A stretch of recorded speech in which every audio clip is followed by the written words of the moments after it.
አይደንቲቲ ዲዛይን ይባላል። ሶ ያም ማለት ደግሞ ለአንድ ድርጅት ሊሆን ይችላል። ፓኬጂንግ ዲዛይን ይባላል። ያም ማለት ደግሞ ለተለያዩ ፕሮዳክቶች ማለት ነው ላይክ መጥቶች ያሉ እንዲሁም የተለያዩ የእሽግ ምግቦች ሊሆኑ ይችላሉ። ዋትኤቨር የተለያዩ እንደምትመለከቱ ማለት ላይክ ለተለያዩ ለመጠጦች ሊሆን ይችላል። ኦልራይት ሃሎ ጋይስ እንዴት ናችሁልኝ? ኦልራይት በዛሬው ክፍለ ጊዜ የምንመለከተው ወይም ደግሞ የግራፊክ ዲዛይን ማስተር ክላስ ፓርት 3 በዛሬው ቪዲዮ የምንመለከት ይሆናል ማለት ነው። ሶ ባለፈው ቃል በገባውላችሁ መሰረት ስለ ግራፊክ ዲዛይን ወይም ደግሞ ታይፕስ ኦፍ ግራፊክ ዲዛይን የሚባሉትን እያንዳንዳቸውን ብሬክዳውን አድርገን በዛሬው ቪዲዮ የምንመለከት ይሆናል ማለት ነው።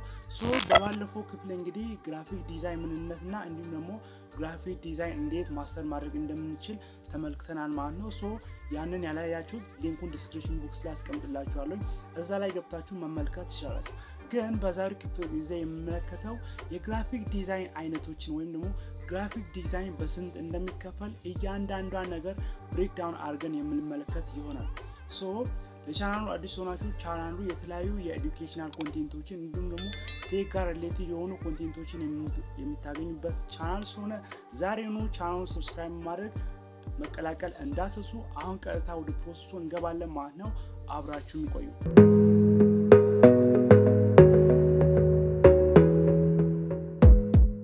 ኦልራይት ሶ በመጀመሪያ እንግዲህ ግራፊክ ዲዛይን ምንድነው የሚለው ስንመለከት ወይም ደግሞ በስንት ይከፈላል የሚለው ስንመለከት በዋናነት በሁለት ከፍለናቸው እንመለከታለን። እነሱም ፕሪንቲንግ ዲዛይን እና ዲጂታል ዲዛይን በመባል በሁለት ይከፈላሉ።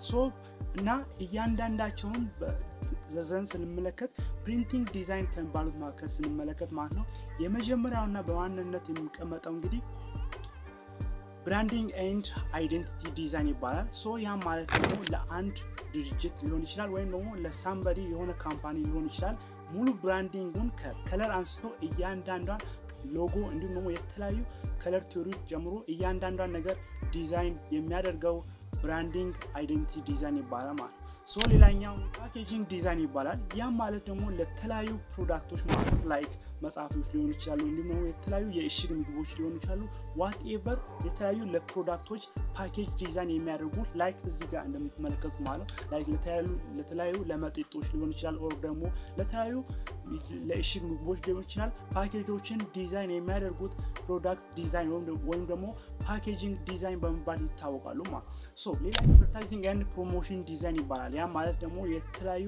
ባነሮችን ሊሆን ይችላል ፖስተሮችን እንዲሁም ደግሞ ብሮቸሮችን እና ካተሮችን እና የተለያዩ ፖስተሮችን ዲዛይን የሚያደርገው ፕሪንቲንግ ዲዛይን ወይም ደግሞ አድቨርታይዚንግ ዲዛይን በመባል ይታወቃል። ሶ ሌትስ ሴይ ለምሳሌ ላይክ የተለያዩ የምግብ ቤት ባነሮች ሊሆን ይችላሉ እንዲሁም ደግሞ የተለያዩ የማስታወቂያ ባነሮችን ዲዛይን የሚያደርገው አድቨርታይዚንግ ዲዛይን ይባላል። ላይክ ደግሞ የፊልም ፖስተሮች ሊሆን ይችላል የሙዚቃ ፖስተሮችን ሊሆን ይችላል እንዲሁም ደግሞ የተለያዩ የመዝሙር ፖስተሮችን ሊሆን ይችላል እነዛን ዲዛይን የሚያደርገው በአጠቃላይ ማለት ነው አድቨርታይዚንግ ዲዛይን በመባል ይታወቃሉ ማለት ነው። ሶ ሌላኛው እንግዲህ ከፕሪንቲንግ መለከት ቡክ ከቨር ዲዛይን ይባላል ወይም ደግሞ የተለያዩ የመጽሐፎችን ከቨር ዲዛይን የሚያደርጉት ማለት ነው ቡክ ከቨር ዲዛይን በመባል ይታወቃሉ ማለት ነው።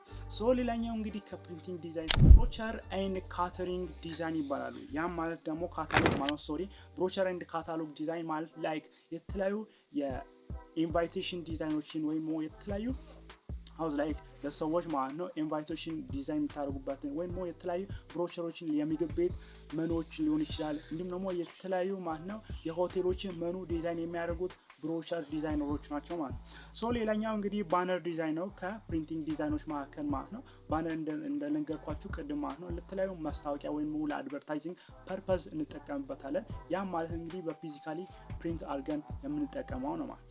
ሶ እንግዲህ ቀጥታ ፕሪንቲንግ ዲዛይንን በዚህ መልኩ ከተመለከትን አሁን ወደ ሁለተኛው ዲዛይን ስንመለከት ደግሞ ዲጂታል ዲዛይን በመባል ይታወቃል። ያን ደግሞ የተለያዩ ለሴ በዋናነትና እንዲሁም ደግሞ ሞስት ፖፑላርሊ የሚታወቀው ዩኤክስ ወይም ዩአይ ዲዛይን ማለት ነው። ያም ደግሞ የዌብ ዲዛይን ላይ የተለያዩ ዌብሳይቶች ላይ ሊሆን ይችላል፣ አፕሊኬሽኖች ላይ እንዲሁም ደግሞ የተለያዩ ሶፍትዌሮች ላይ ለዩዘሮች ማለት ነው የዌብሳይቱን ኢንተርፌስ የአፕሊኬሽኑን ኢንተርፌስ እንዲሁም ደግሞ የተለያዩ ዌብሳይቱ ላይ የሚጨመሩ አድ የሚደረጉ በተኖችን ዲዛይን የሚያደርጉት እንዲሁም ደግሞ ለዌብሳይቱ ለተለያዩ ላይአውቶችና እንዲሁም ደግሞ የተለያዩ ከለሮችን ለዌብሳይቱ ዲዛይን የሚያደርጉት ዩዘር ኢንተርፌስ እና ዩዘር ኤክስፒሪየንስ ዲዛይነሮች ናቸው ማለት ነው። እንዲሁም ደግሞ ዌብሳይቱ በስልክም ሲጠቀም እንዲሁም ደግሞ በኮምፒውተርም ሲጠቀም ለዩዘሮች በጣም አክቲቭ እንዲሆንና በቀላሉ ዩዘሮች መጠቀም እንዲችሉ ዲዛይን የሚያደርገው ዩዘር ኢንተርፌስ እና ዩዘር ኤክስፒሪየንስ ዲዛይነር ይባላል ማለት ነው። ሌላኛው እንግዲህ ከዲጂታል ዲዛይን መካከል የምንመለከተው ሶሻል ሚዲያ ፖስት ዲዛይን ይባላል። ደግሞ ሶሻል ሚዲያ አድቨርታይዚንግ ዲዛይን ይባላል። ላይክ ያን ደግሞ የተለያዩ የአድቨርታይዚንግ ካምፔኖችን ዲዛይን የሚያደርግ እንዲሁም ደግሞ ሌትስ ሴይ ለፌስቡክ ሊሆን ይችላል፣ ለኢንስታግራም እንዲሁም ደግሞ ለተለያዩ ሶሻል ሚዲያዎች ላይ የምትመለከቱ እንዲሁም ደግሞ ላይክ የዩቲዩብ ተምኔሎችንም ሊሆን ይችላል ዲዛይን የሚያደርገው ማለት ነው። በዚህ በሶሻል ሚዲያ አድቨርታይዚንግ ይመደባል ማለት ነው። ሌላኛው እንግዲህ ሞሽን ዲዛይን ነው። ሞሽን ዲዛይን ማለት ላይ አንድ ምስል ወይም አንድ ፒክቸር አለ ምንም እንቅስቃሴ ወይም ደግሞ ምንም ሞሽን የሌለን ያን ደግሞ የተለያዩ ኪ ፍሬሞችን በመጠቀም ደግሞ የተለያዩ ሶፍትዌሮች ላይ በማስገባት ማለት ነው አኒሜሽን ይሰጠዋል ማለት ነው። ያን የሚያደርጉት ደግሞ ሞሽን ግራፊክስ በመባል ይታወቃሉ ማለት ነው። እነዛንም ለማድረግ ነው በዋናነት የሚጠቀሙት አዶቤ አፍተር ኢፌክትስ ሶፍትዌርን በመጠቀም ሞሽን ዲዛይን ማድረግ ይቻላል ማለት ነው። ሌላኛው እንግዲህ ከዲጂታል ዲዛይኖች መካከል ማለት ነው ዌብ ዲዛይን ነው። ቅድም እንደነገርኳችሁ ዌብሳይቶችን ለተለያዩ በስልኮችና በኮምፒውተሮች በቀላሉ ዩዘሮች ወይም ተጠቃሚዎች አክቲቭ ሆኖ እንዲጠቀሙና በቀላሉ ስራቸውን እንዲሰሩ ለዌብሳይቱ የተለያዩ ከለሮችን እንዲሁም ዌብሳይቱ ላይ አድ የሚደረጉ አይኮኖችን እንዲሁም ለዌብሳይቱ ክሊክ የሚደረጉ በተኖችን እያንዳንዷን ብሬክዳውን አድርጎ ዲዛይን የሚያደርጉት ዌብ ዲዛይን ውስጥ ይመደባል ማለት ነው። ሌላኛው እንግዲህ ከዲጂታል ዲዛይን መካከል የሚመደበው ጌም ዲዛይን ነው ማለት ነው። ያ የተለያዩ ጌሞችን ዲዛይን የሚያደርጉ የተለያዩ ሶፍትዌሮች ላይ ማለት ነው ጌሞችን ዲዛይን የሚያደርጉ ጌም ዲዛይን በመባል ይታወቃሉ ማለት ነው በዋናነት።